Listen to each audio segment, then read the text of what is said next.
on the computer. We are December the 11th, and it's Parashat Mikketz, and we've just been talking about Rick Beato's What Makes This Song Great, and I'm going to use that approach to talk about what makes the story of Joseph great.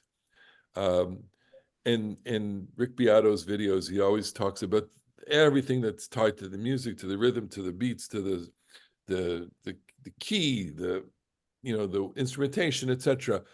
And those of us who have some kind of musical appreciation understand that there are so many things that contribute to the musical experience, and that make it so joyful to listen to. Likewise, we have read the story of Joseph dozens of times, hundreds of times in the course, of our lives, maybe. Certainly, we have read it in the course of, the annual reading. I will say it's my favorite story in the Torah. I don't think there's any other story in the Torah that matches the story of Joseph for its richness and its beauty on all of the levels, the narrative levels, the language levels, the plot and the character, and all of the developments. And I think the degree to which it engages us in asking questions upon questions upon questions, I think is probably unsurpassed in the Torah. We certainly have, good number 2 rankings. And throughout the Bible, I would certainly put, any other story, the stories of David, stories of Samuel, stories of, the book of Joshua. They're all great stories, and they all deserve to be treated in some way. But Joseph really stands out by itself because of its richness and because the level of complexity in the way that the story is told is breathtaking. And I'm going to focus on one aspect of that in this week and show how it carries through. Okay. And it's a simple thing that we may or may not have paid attention to. So I'm going to take you on this little journey here, and start with, here's a motif that follows through the story of Joseph, and we just gotta, okay, here we go.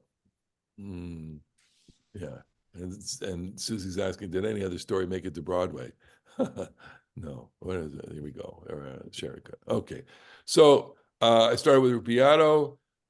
Just the theme of pairings. Okay, that in the Joseph story, so many things are paired, and I think we know this intuitively, but look how many things, and I'm only scratching the surface with the list here. So in the dreams that we had last week, there's the dream of the sheaves of wheat and the dream of the sun, the moon, and the stars, right?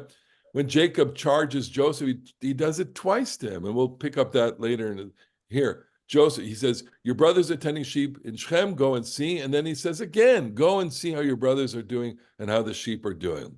The brothers and Joseph, Reuben says, let's throw him into a pit. Judah says, let's sell him. There are two things that are going on there, okay?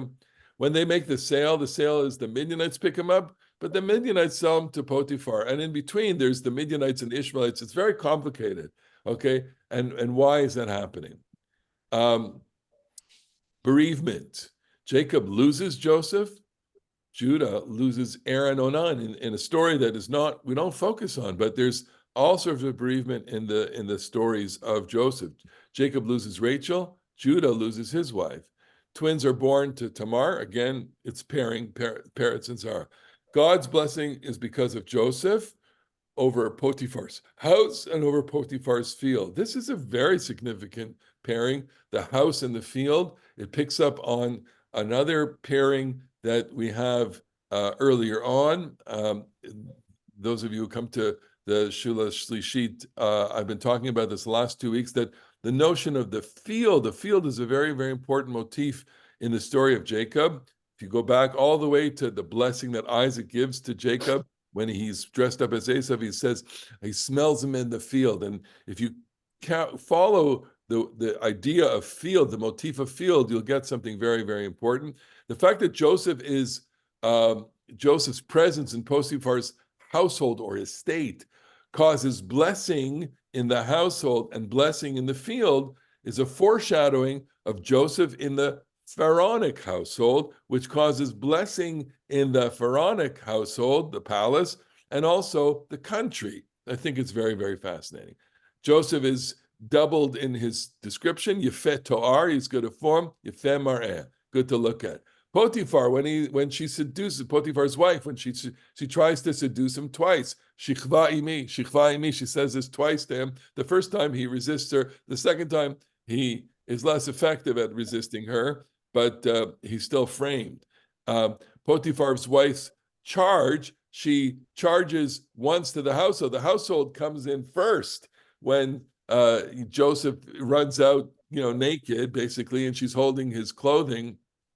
And she says, look what happened. And then she tells the story again to her husband, and and there's subtle differences, but there's two tellings. And then when Joseph is in jail by this, he's with two people, the chief steward and the chief baker, and they have two dreams. The chief wine steward dreams of three clusters of grapes that he squeezes into Pharaoh's cup, and the chief baker dreams of three baskets of bread on his head. They're two separate dreams with two different interpretations. The interpretations, 3 days, the wine steward goes back to his post, but in 3 days, Pharaoh's birthday, and the baker is hanged. The pit, we have a pit in Canaan, and we have Joseph in a pit in Egypt, right? He refers to Bet HaSohar as a bore, Samu Oti Babor, okay? The chief wine steward doesn't remember and also forgets. That's just a parallel. In Pharaoh's dreams, which start this Parsha, we have 7 fat cows and 7 skinny cows, and then 7 fat stalks and 7 skinny. So there are 2 sets of dreams, and Joseph interprets them as one dream. 7 years of plenty, 7 years of famine. You will be over my house. To your orders, my people will submit. So there are 2 facets to this. Joseph's sons, Menashe and Ephraim. He has 2 sons. Joseph and his brothers. When the brothers come down to him, he recognizes them, and then he deals harshly with them. There are 2 different clusters of reactions, and so on. And we could even go with Jacob and Israel, and we pointed that out last week. We had brief discussion on this. Why is he referred to as Jacob in some places, and why is he referred to as Israel in other places? I happened to stumble across an interesting interpretation of that, which I haven't yet been able to kind of string through, but the theory is plausible, which is Jacob is the dominant name when Reuben is prominent. Israel is the dominant name when Judah is prominent, and that comes out clearly in this Parsha, because we have in this Parsha these 2 brothers, Reuben, who is the firstborn, and Judah, who is the fourthborn, and they are, in a sense, rivals for family stewardship. Normally, the stewardship of the family should go to Reuben, but the Bible, as we have talked about in previous classes, doesn't really appreciate primogeniture at all. It doesn't like the fact that nature gets to determine who runs things. Nature would be the force that produces the firstborn. The Bible always likes to think of God as above nature. And so if the firstborn isn't up to it, then God will be discriminatory, and God will choose who is up to it. And what emerges here is that Judah will take the reins of the family. I looked at some previous classes that I taught here, and of course we focused in the previous class on Reuven and why Reuven is such a dullard. I have a very sharp critique of Reuven in these stories, because Reuven, in last week's Parsha, Reuven says, don't do it, and kind of cloaks himself in a kind of piety. Let's just throw him into a pit, right? And then here in this week, when the the brothers are having so much of a difficulty when they see Joseph, Reuben, in their quiet moment together, Reuben says, "Didn't I tell you? What, oh, we're so good, and Reuben always reminds me of the person that just kind of like know what he wants to listen to. It's like, would you please, please be quiet. Please shut up. We don't want to hear you. Okay. And loses and has the story is really on a deep level. He has no authenticity and no legitimacy as a leader. And it's richly told in such a way as it emerges from the story that what's so necessary in the governing of a family is not the place of your birth, which helps, but it's the authenticity and legitimacy that the other siblings give to you. I see that. I'll stop the share for a second. I see this in so many families, that I know where you know the business doesn't go to the firstborn, or the business or the family doesn't orient itself around the firstborn.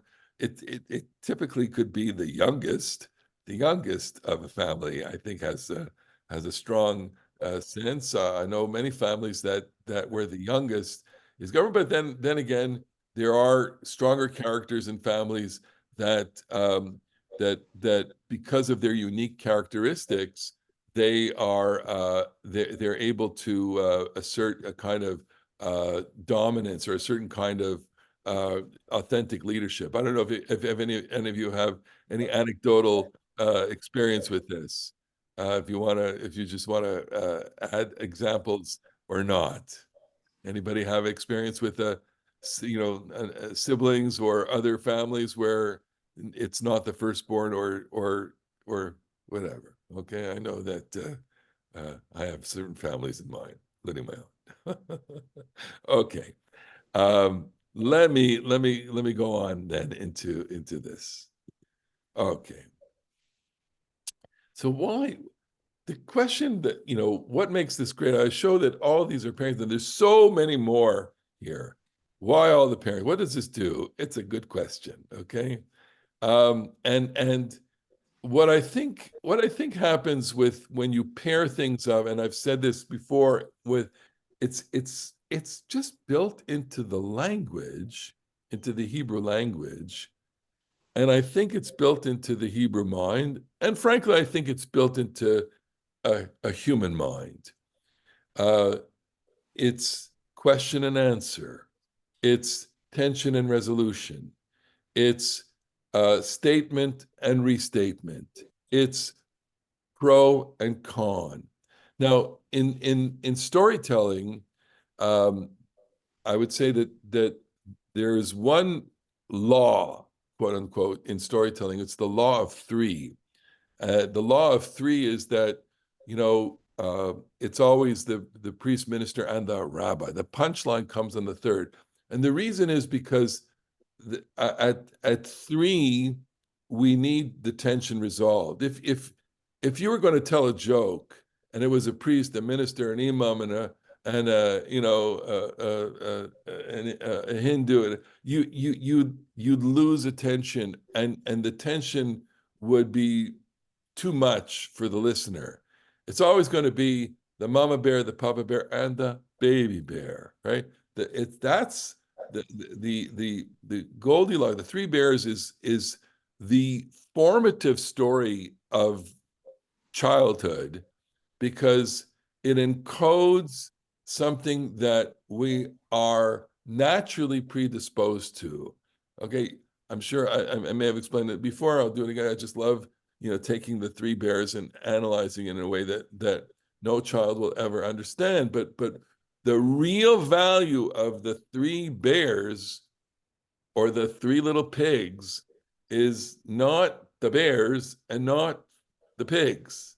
It's three, the number three. It encodes into the human brain something that I think the brain is already receptive to, which is hot, cold, just right. Hard, soft, just right. Okay? That's the law of three. That's one major storytelling thing. Another thing, of course, is two parallels. this and this, this and this is more, this and not this. And this is that's playing itself out throughout the story. And that's like when Rick Beato says, here's the baseline, and here's how the song is working. I'm saying to you that if you were to take the whole story, all these four parshas, and lay them out on the table and put them under the microscope, you'd have a whole catalog of pairings, okay? And the pairings make for the richness of the experience, because what's happening when you tell the story, when you read the story, is you've already encoded certain things in your mind based on the telling that you want resolution to, okay? So Joseph has been sold as a slave to Egypt. You want resolution. Joseph has a fight with his brothers. You want resolution to that. Joseph, I mentioned this last week, and I know that people here have had discussion with me about the statement that Benjamin was not yet born yet when all of this happened before, that is when Joseph was sold. But Benjamin is certainly around here, and Benjamin is the key, is the fulcrum of the whole story. The whole story is going to revolve around Benjamin, because Benjamin is the second of the Rachel sons. He's the pairing of Joseph and Benjamin. Up until now, we don't have Benjamin in the story, but now Benjamin is in the story, and Benjamin provides all the tension, the dramatic tension in the story, but also all the resolution in the story. And that's really important, okay? Anybody with questions or no? Okay, yes, go ahead, Nanette. Okay, so I have one question. I love what you're saying. I'm with you 100%. I just want to ask something a little different.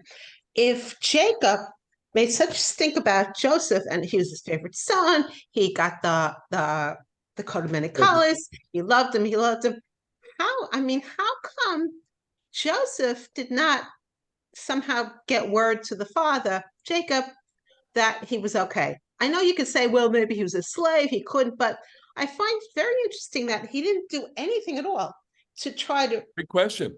And it parallels, Jacob's own experience with his mother, right? When Jacob ran away or went for refuge to Lavan, his mother said, we will send for you and get you back, right? But she never does that. Look, I mean, it's not where I want to go with this, but I'll say just, it's one of the great sources of tension in reading the story, which is, what is the relationship between father and son? Look, the story doesn't tell us. I mean, and here again, we're going to use parallel events from today that are very painful. Okay, so you have people who are stolen from the land. They're hostages. They're sitting in some tunnel. Okay, in Gaza, suffering, tremendous suffering beyond our imagination. Okay, every single hostage and their families is turning the earth upside down to get those people out. We have, there's an American one, Rachel Goldberg. She's gone to the Pope. She's gone to she's, everybody. You remember Avital Sharansky. She went all over the world to get her husband out. A parent does this, okay? If your child is missing, okay, I do not know of a single parent who would not get on the phone, get in their car, go to their place, okay? I've had experiences, in my previous congregation in Montreal, there was a child that went missing. They brought the whole town out to find this child, okay? It was a tragedy, but they couldn't find, who would do that? And so what does Jacob do? Jacob does nothing, okay? Doesn't look for him, all right? That's very painful, and it's a very painful reality, and it's a very painful critique about Jacob himself. He doesn't do this, but we saw a little glimpse of that. He also didn't move a lot when Dinah had when Dina was raped. And so we'll leave it there. It's an important consideration. Okay, but we'll leave it there. Yeah, go ahead. So, well, for Jacob, it's like it's not like he could call the police and send somebody out to Egypt. I mean, it's far away, and I mean, yeah, there are caravans and all that, but still, you didn't have. I don't believe you had the same kind of international relations that you've got today. Yes, but you don't. But we would be surprised as to what people have. Look, even in this story, and we're going to get to it. This is a good way to segue because I'm always looking for that. Well, before you go there, Yeah, though, go ahead. Go ahead, sure. Joseph, Jacob thought Joseph was dead. He So did. why did he go looking for him if he Okay. believed what he was told and shown the evidence with the coat? So here's what I want to say about until you see a body, if you're a loved one, and this is I think the tragic experience of so many people, which is until I see it, I don't believe it. Right? That's what most people experience. Most people have dreams that they're going to see this. They're agitated by the fact that they have no, I hate the word, closure, right? They don't see a body, so they don't know. Okay. Why is Jacob accepting that when in my own personal anecdotal experience and in many anecdotal experience of others, I'm sure maybe yours yourself through interaction with people, right, under tragic circumstances, you don't know until you know. Look, we've been delivered this in in such tragic abundance. There are people today, 66 days later, who don't have a body. They still don't know if their loved one was abducted or dead. Okay. Even today, even yesterday, a forensic archaeologist went through bones, whatever, DNA, and made a positive ID on a bone. Okay. And they said, we now know that this person is dead. We can declare this person dead. They don't have a body, don't have a full body, but they have a bone. It's so horrible and so tragic. A couple of weeks ago, they didn't know about a girl and they didn't have the body. And then they had the body of the mother turned up.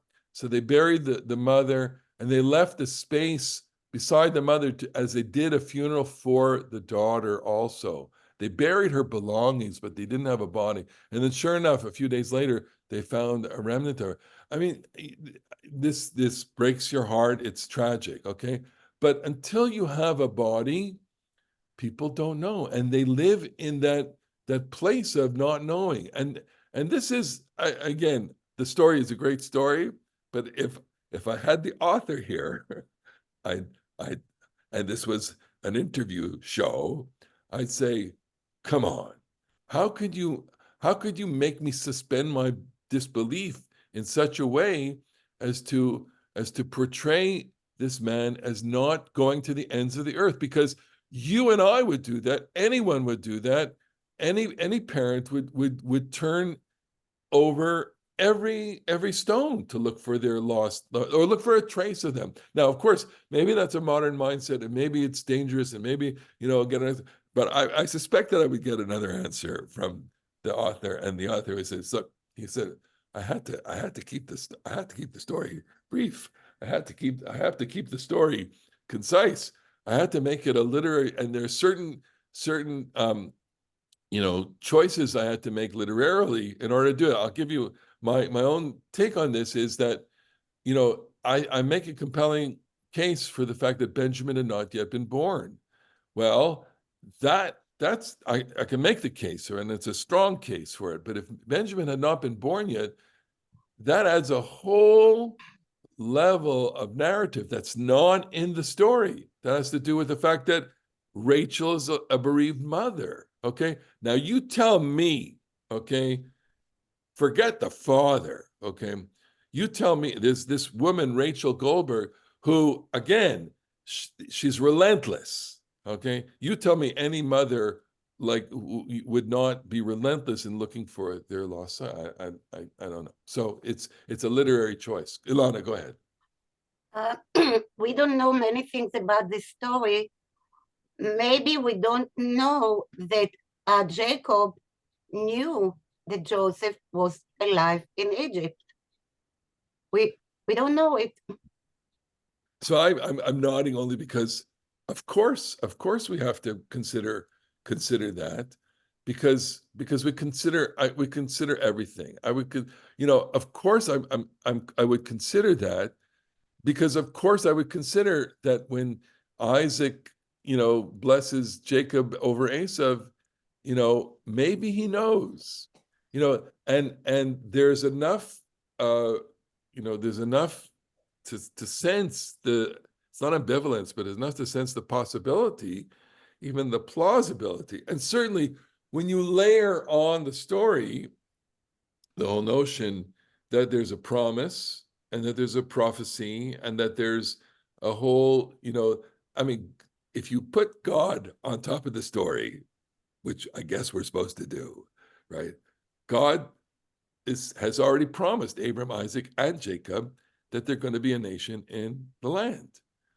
Well, if that's the overarching kind of driver, then everything that happens has to be part of this, fulfill this plan. But it's really hard to fulfill the plan when it involves so much suffering. And I think that emerges as one of the great themes of the Bible, because there's a divine plan, but human being, and I'm going to talk about that in a second, we'll get to, there is an overarching plan, but human beings have to make their choices along the way. And so all these things could really be plausible. Okay, go ahead. I'm going to move into the story now. So we're going to do chapter 42. Sorry, another parallel. Shema, I'll get back to that. Okay. Here we go. Yaakov saw that there were rations in Egypt. Vayar Yaakov ki yeshever b'Mitzrayim. So Yaakov said to his sons, "Why do you keep looking at each other? Lama titra'u?" And he said, "Here, I have heard that there are rations in Egypt. Go down there and buy us rations from there, that we may live, not die." Notice that there are two speeches here. We'll return to that. He says it twice to them. Why do you keep looking at each other?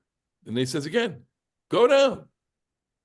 So Joseph's brothers went down, 10 of them, to buy some rationed grain from Egypt. But Benjamin, Joseph's brother, Yaakov, would not send with his brothers. For he said, lest harm befall him, the sons of Israel came to buy rations among those that came, for the famine was great in the land of Canaan. Now Yosef was the governor over the land. It was he who supplied rations to all the people of the land. And Yosef's brothers came and bowed low to him, nostrils to the earth. When Joseph saw his brothers, he recognized them, but he pretended no recognition of them and spoke roughly with them. He said to them, "From where do you come?" They said, "From the land of Canaan, to buy food rations." Now Yosef recognized his brothers, but for their part, they did not recognize him. Again, a doubling, lovely. And Yosef was reminded of the dreams that he had dreamt of them. He said to them, "You are spies. It is to see the nakedness of the land that you have come." Two claims. They said to him, "No, my lord. Rather, your servants have come to buy rations. We are all of us the sons of one man. We're honest. Your servants have never been spies." But he said to them, "No, for it is the nakedness of the land you have come to see." They said, "Your servants are 12. We are brothers, sons of one man in the land of Canaan. The youngest is with her father now, and one is no more." Joseph said to them, "It is just as I spoke to you, saying, you are spies. Hereby shall you be tested. As Pharaoh lives, you shall not depart from this place unless your youngest brother comes here.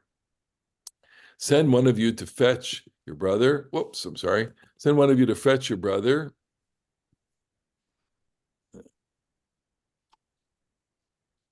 For them. Sorry about that.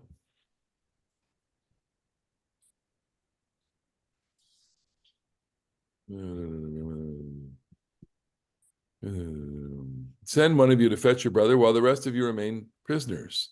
Thus, your words will be tested whether there is truth in you or not.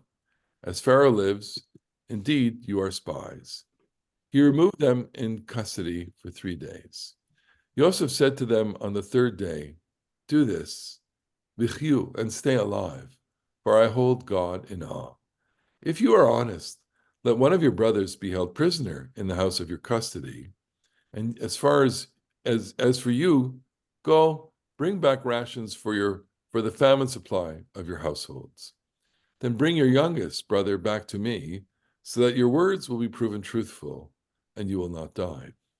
They prepared to do so. But they said, each one to his brother, truly we are guilty concerning our brother, that we saw his heart's distress when he pleaded with us, and we did not listen. Therefore, this distress has come upon us. Reuben answered him, saying, did I not say to you, do not sin against the child? But you would not listen. So for his blood now is demanded. Now they did not know that Joseph was listening, for a translator was between them. But he turned away from them and wept. Then he returned to them. He spoke to them and had Shimon taken away from them and imprisoning him before their eyes. And Joseph commanded that they fill their vessels with grain and return those silver pieces into each man's sack and give them provisions for the journey. They did so for them. Then they loaded their rations onto their donkeys and went from there. But one opened his sack to give his donkey fodder at the night camp, and he saw his silver now here. It was in the mouth of the pack. He said to his brothers, my silver has been returned. Yes, here in my pack. Their hearts gave way, and they trembled to one another, saying, what now has God done to us? They came home to Yaakov, their father, in the land of Canaan, and told him all that had befallen him, saying, the man, the Lord of the land, spoke harshly with us. He took us for those that spy the land. Now we said to him, we are honest. We have never been spies. We are 12 brothers, all sons of our father. One is no more, and the youngest is now with our father in the land of Canaan. Then the man, the Lord of the land, said to us, hereby shall I know whether you are honest. Leave one of your brothers with me. And as for your famine supply of households, take it and go. But bring your youngest brother to me, so that I may know that you are not spies, that you are honest. Then I will give your brother back to you, and you may travel about the land. But it was when they emptied their sacks, there was each man's silver pouch in his sack. And they looked at the silver pouches, they said, and they and their father, and became frightened. Yaakov, their father, said to them, me you have bereaved. Yosef is no more. Shimon is no more. And Benjamin you would take away. To me all this has happened. Reuben said to his father, saying, my 2 sons you may put to death, if I do not bring him back to you. Place him in my hands, and I myself will return him to you. But he said, my son is not to go down with you, for his brother is dead, and he alone is left. Should harm befall him on the journey on which you are going, you will bring down my gray hair in grief to Sheol. I know it's the English is hard, but it's just it's such a. I mean, again, you don't have to be Rick Beato, you don't have to do an analysis here. The story is just so intense. It's life and death here. It's a father and sons here. It's brothers in their relationship. It's deceit. It's stealth. It's comeuppance. Pick your theme. Pick any of your themes here, and you can see that there's where we can go anywhere with this. And at any time, we have so much to think about and so much to talk about in terms of what's happening, what's their experience, and how do we relate to it, and how does it relate to us? Susie, go ahead. 2 things. So he says, Ervat haaretz. Yeah. Now, I find that strange because Egypt was fine. They've got they didn't have the famine there. They're not dependent on rain. They've got the Nile. And the second thing is there, and do you find any significance? Why Dafka Shimon as opposed to somebody Yes. else? Okay, so I'll talk about Erfat Haaretz, and Ervat, the nakedness of the land. We've got to go back to, I gave a class on this last year, so it's in last year's thing. But I'll mention two things that I recently discovered about that. One is, the brothers are coming down as Canaanites, okay, and let's face it, when you're living in the land of Canaan, there's this whole thing with sex, okay, in the land of Canaan. The Canaanites are sexually depraved, in the Bible's mind. There's a certain sexual depravity among Canaanites, okay? That probably had to do with fertility cults and all sorts of practices associated with that the Hebrew mind found abhorrent. That's number one. Number two is, nakedness is actually a theme in the story, okay? Because and this is in Jonathan Grossman, he comments on this, and he says, when they threw him into the pit, what did they do? They stripped him of his cloak. Therefore, he was naked. Now, maybe, he had I don't know what he had underneath, okay? But the picture is that he's naked. Look, those of you who are attentive to Israeli news, so they, hundreds of Hamas, terrorists surrendered. And what did they make them do? It's not a good public relations photo, but you have a photo of hundreds of Palestinian terrorists in their underwear. Why are they in their underwear? Because they hide under their clothes detonation belts and all sorts of weapons. So, one of the protocols for capture is you got to strip down, okay?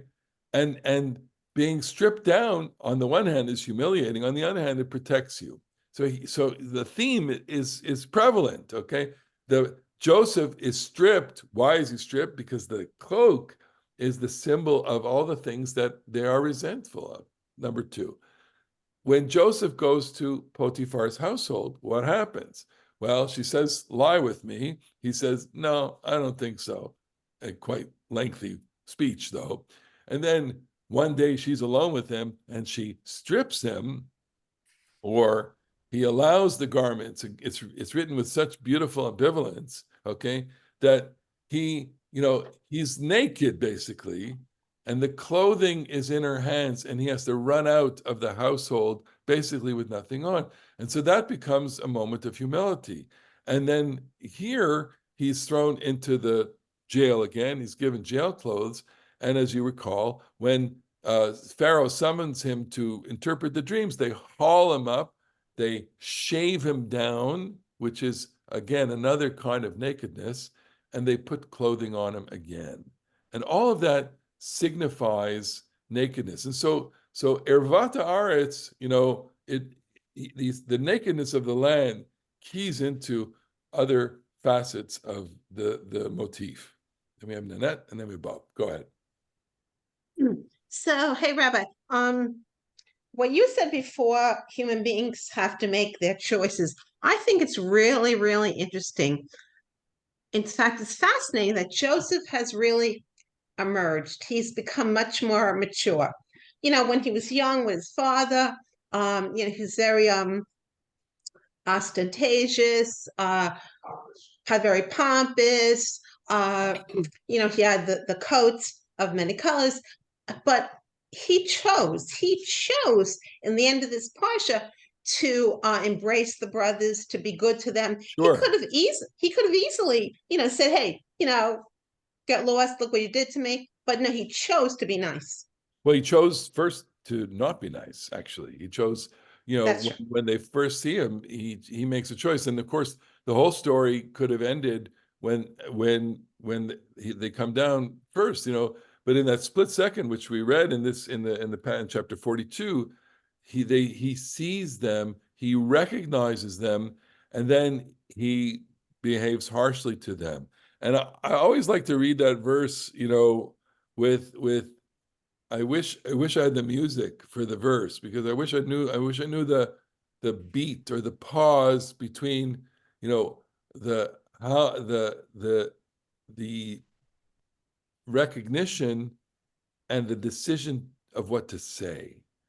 And is it one beat, two beats, three beats, or is it instant? And that's the subject of the novel, right? That's, you know, what's going on. How does he make that decision? And how would he have thought about this before? You know, has the conspiracy, you know, in his mind, has this ruse in his mind been played out? Has it been planned? So you can make the argument that he has thought about it, and you can make about the argument that in fact he's making these decisions in real time. More, Alana, go ahead. There are, like you said, there are many parts missing in the story, which we know. Of course. Why didn't the brother ask Joseph, why is it so important for him to see the youngest brother? Okay, so my theory on this is so I mentioned last week that the story of Joseph being sold into slavery may have taken place before Benjamin was born. Yeah. If that's the case, then look how the story unfolds. Joseph is 17 years old. Rachel is still alive. When they come home with the bloody coat, Jacob is inconsolable, and Rachel still says, I have no child, I want another child. Okay. And Benjamin is born after that. Okay. And the point that Joseph wants to see Benjamin is because when Joseph was sold, he didn't know he had a brother. He was alone. Okay. If I'm saying that Benjamin wasn't born yet, then he has a real reason to say, yeah, okay, sure, bring him to me. I've never met this boy. Okay. And then when we read closely in the next chapter, when they bring Benjamin down, you're led to believe that they're seeing each other for the first time. Now we are traditionally shaped to read it that he recognizes Benjamin also, and he loves Benjamin because Benjamin is his full brother. But I made the case last week, and I make it again, which is that part of what is structuring Joseph's life is that he's an only child. He's an only child with Rachel and Jacob, and he has no partnership, which is really what is driving him to seek out his brothers. Okay, that when he finally learns that he has a brother, it's a revelation to him. And so he wants to confirm that in real time. Stanley, go ahead. No, wait, but why didn't why didn't the brothers think that it's strange that he wants to see the little brother? So why didn't they say why? I think the question is for the brothers, okay? Yeah. Why did the brothers cough up this information? They didn't have to do it. Jacob is very upset with them for having told Joseph that they have another brother. Why did you tell him that? Right? Why didn't you conceal that information from him? Now you've placed Benjamin in danger because just like Joseph met a terrible fate, Benjamin is going to meet a terrible fate. It's remarkable. Okay, it's remarkable. But you're not answering my question.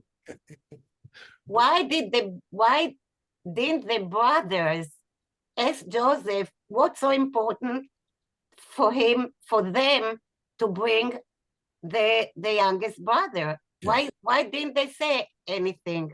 So I'll take an easy out here, which is they were so shocked by his reaction, and they're intimidated. Don't forget, he's powerful, all right?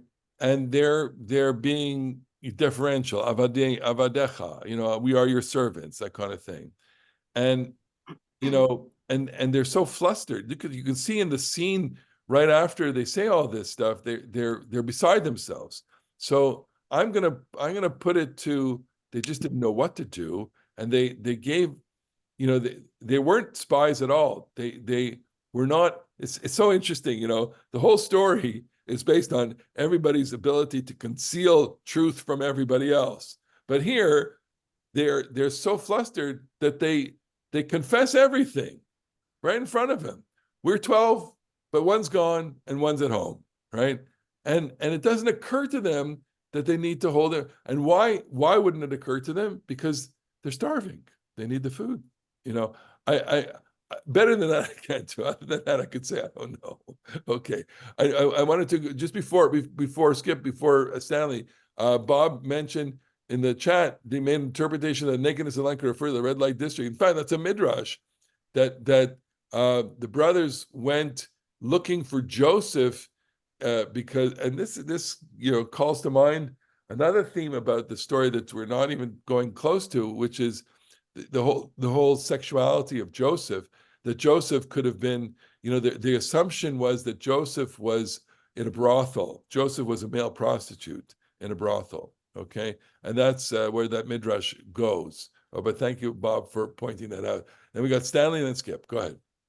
Yeah, so I want to go back to what Nanette said earlier about Joseph having matured.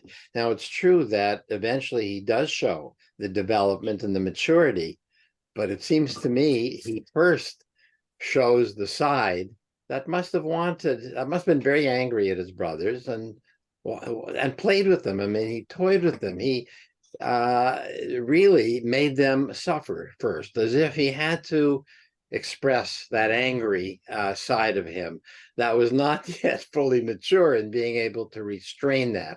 After all, he could have wept right from the beginning if he had wanted to and embraced them, and all would be fine. Then you wouldn't have the drama you have, of course.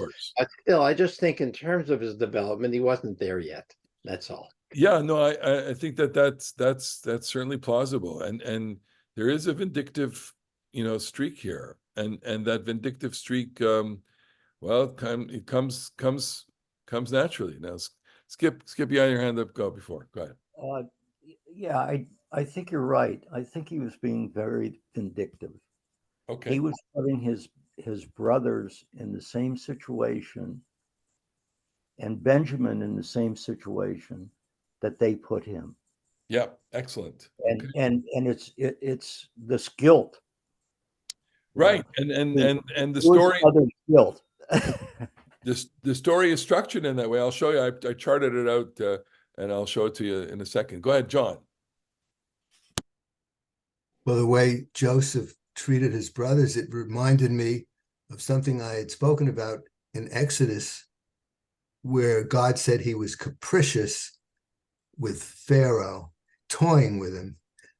And I think that's just what Joseph is doing with the brothers. It's like he's the director of the play. He has it all figured out how one thing will lead to another. And then, of course, then something happens and he can't be an objective director anymore. He's now definitely emotionally part of the story. I think that's also very cogent. This is about power, and power is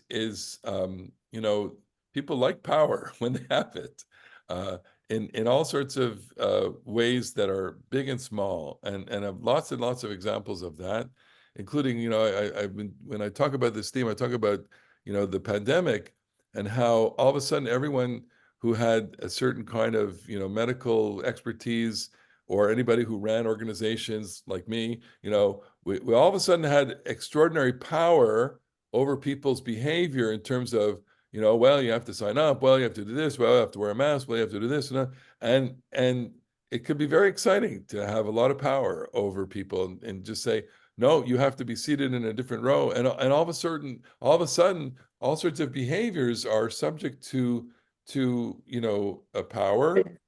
We legitimize the power, but often that power can become quite vindictive and quite dexterous, shall we say. Let me go on because we're running out of time here. So we're going to go. When Jacob says, again, I pointed this out, right? It's the first two verses of the story. Jacob saw that there were rations in Egypt. Vayar Yaakov ki yesh shever b'Mitzrayim, and the word shever has so many different meanings. We'll leave that. Said to his sons, why do you keep looking at another? Okay, so that's verse 1. And he said, here, I have heard that there are rations in Egypt. Go down there and buy us rations. So we have two verses, and a close reading of this, you have to ask, well, why does he say this twice? What's happening here? Okay.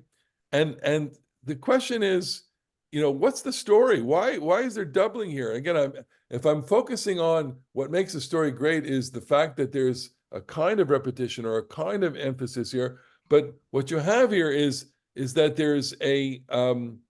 there may be a time lapse between his saying this in the first case, which is, I hear, he doesn't say I hear, I see that there is food in Egypt.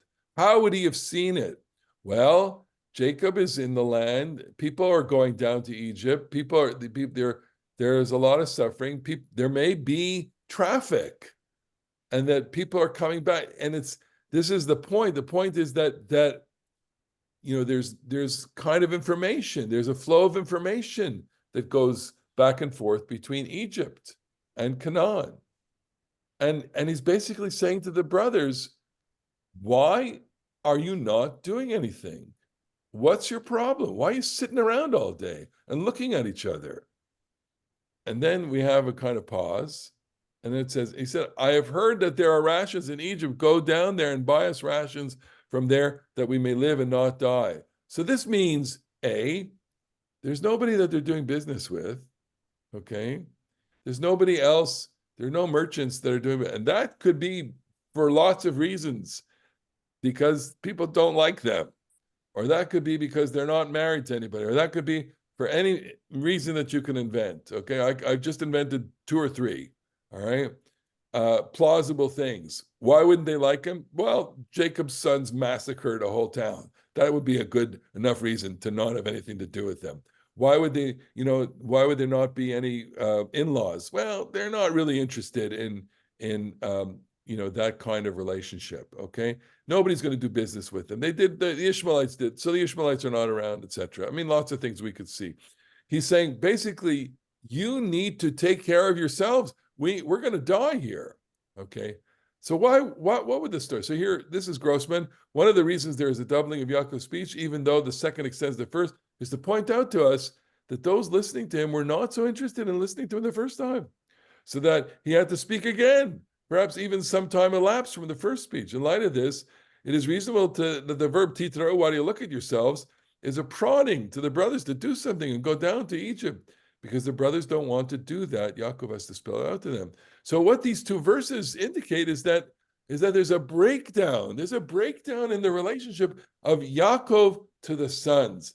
And the breakdown is obvious. It's already been there from before, but it's obvious now. They don't want to have much to do with it, because the more that they have to do with them, the more they have to own their guilt for what they did to Joseph. So let's have as little interaction with our father as possible, so that we don't have to encounter this horrible guilt, that the elephant in the room, namely that we sold our brother as a slave. Okay.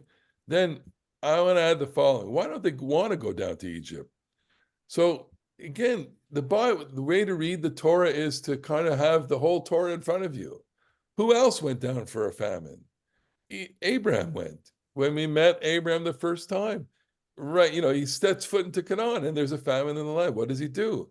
He takes the matter into his own hands. God promised him the land, but the land is uninhabitable because you can't eat. So he immediately goes down to Egypt, and in Egypt he has the problem with Pharaoh and Sarah. So the brothers know this. Now there's a second famine, a doubling. There's a second famine with Isaac. Isaac was told not to go down to Egypt. Isaac was told to stay put, right? And this is the Isaac passage. Famine in the land, the days there have been in the days of Abraham. So Yitzchak went to Avimelech. God said, do not go down to Egypt. Dwell in the land that I tell you of. Sojourn in this land. Gur ba'aretz hazot. And I will be with you and give you blessing for you and your seed. I will give these lands that I swore to Abraham. I will make your seed many. Da da da da. And etc. Isaac stayed in Gerar. Okay. So the question then is, the brothers I mean, I'm assuming the brothers know the family history, okay? So they know that their grandfather went out to Egypt and it didn't work out. I mean, he came back, but he had all sorts of problems with his wife down there. And then God says to Isaac, don't go down. And Jacob left to go to Aram. The brothers are going like, what do we do? What do we do? I don't know what to do. Are we supposed to leave the land, not go to the land? God promised the land. It's, and God is not speaking to us. Isn't it interesting? Uh, uh, God is not instructing them. Okay. So we hold there for a second. Okay. This is kind of the point, which is after God's revelation to Jacob, God does not reveal himself to the brothers at all, or to Joseph at all. And so everything that has to be done is now a product of human choices. But there's a divine promise that's overlaid on all of the human choices. And so if you were one of the sons of Jacob, you would also have this problem. But Jacob is being realistic for the first time, I guess, and saying we have to survive and no one's feeding us. So I hear there's food in Egypt. Get off your butts and go to Egypt and get some food. And that's what's happening.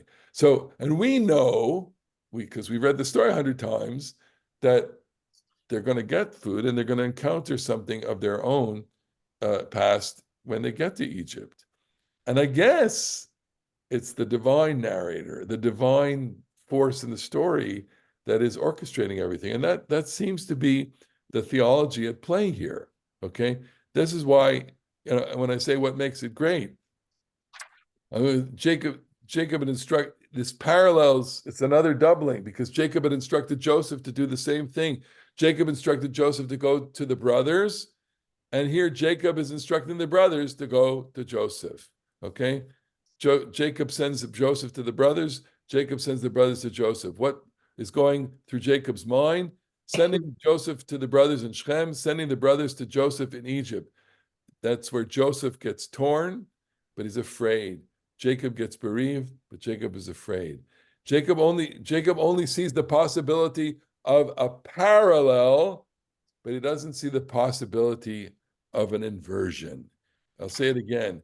My whole structure of the class was everything gets doubled, but sometimes things are doubled for intensity, and sometimes things are doubled for contrast.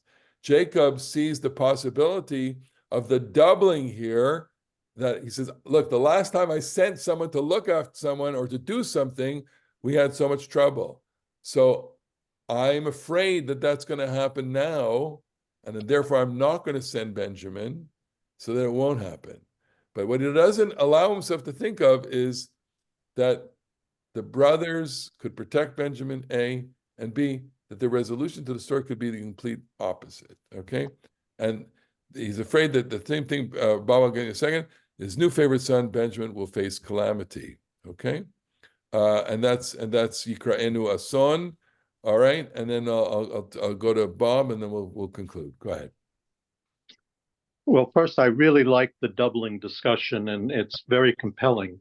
And since the brothers and Joseph drink wine, I wanted to drink some wine with folks and share some additional doublings Go that ahead. you talked about. The first is the relationship of Mikketz to Hanukkah being Nice. paid. The second is the relationship of Hanukkah to Purim. Nice. The third, which is something I found fascinating since we were spinning dreidels, is the relationship of the dreidel to the grogger. In that, in one case, the spinning is on the top with human hands, and in the other case, no, with God's hands, if you will, and the grogger, the spinning is at the bottom. In Nice. terms of the hidden influence of Hashem through these stories. One which just blew my mind I ran across was that the letters on the dreidel are also the letters of Goshen, and it's apparently the only time in the Torah where those letters appear together. And to me, a lot of this is a morality story about wrongdoing and false accusations leading to teshuvah on multiple people's parts. And so rather than being vindictive, I see Joseph as sort of orchestrating this. And you've also, the last piece, food is both food for the body, but food for the soul, if you will, the spiritual stuff. Yeah, Joseph and Joseph the Tzaddik. Why two names? And sure. so those are my pairings. Good for you. So I'm reminding myself that whenever I present a theme, I have to be careful because it can come back to haunt me in ways that are not self-evident to me. And of course, the idea that you create all sorts of pairings and balances.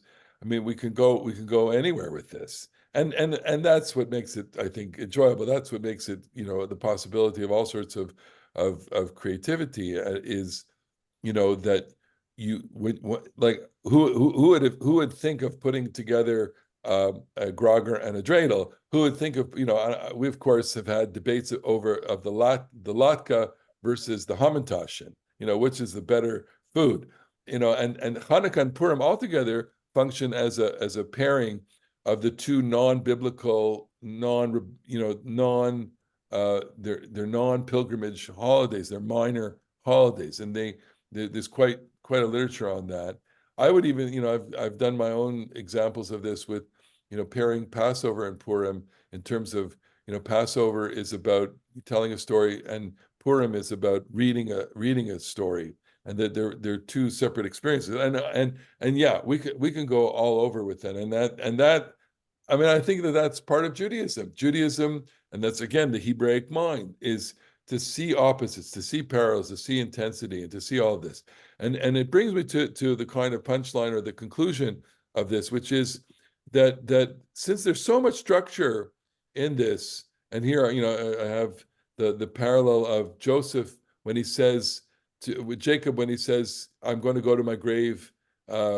Here, when Joseph is taken, he says, "You will take me to my grave," with Benjamin. So there's a parallel. It's all about the Benjamin. When Joseph is gone to Shechem and the brothers go to Egypt, Joseph is dispatched at Jacob's double request.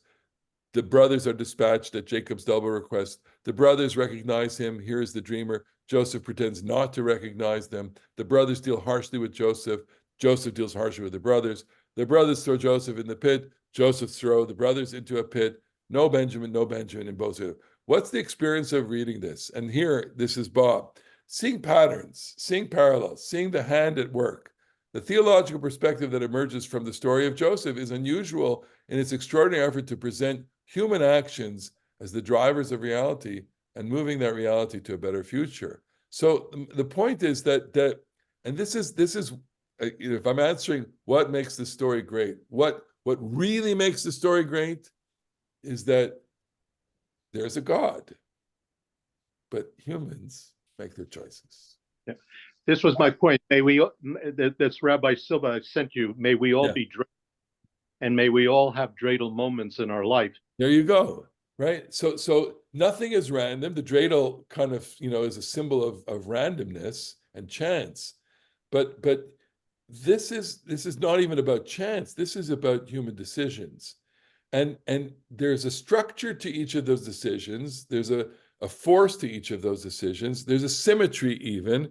And I would say that the story is beautifully aligned in symmetry in ways that we can't even touch the surface on. And that in the symmetry, you want to say, I see a divine hand here. Now, I'll give you one more example of this. There's another, great story in which the name of God, the hand of God, etc., not even seen. That's Esther. In the story of Esther, there happened to be a lot of interesting, linguistic parallels between the Joseph stories and the Esther stories. And it probably leads, the scholars and critics to think that, the author of Esther is writing in a way that the Joseph stories are in front of him, and that, or her, that there's a literary conversation taking place between these two stories, and that itself is fascinating, and it gives you another rich valence to the whole study of these stories. Again, it's the Bible's overarching theme is that God ordains all of creation and history, but human beings have their role to play in choosing their destiny.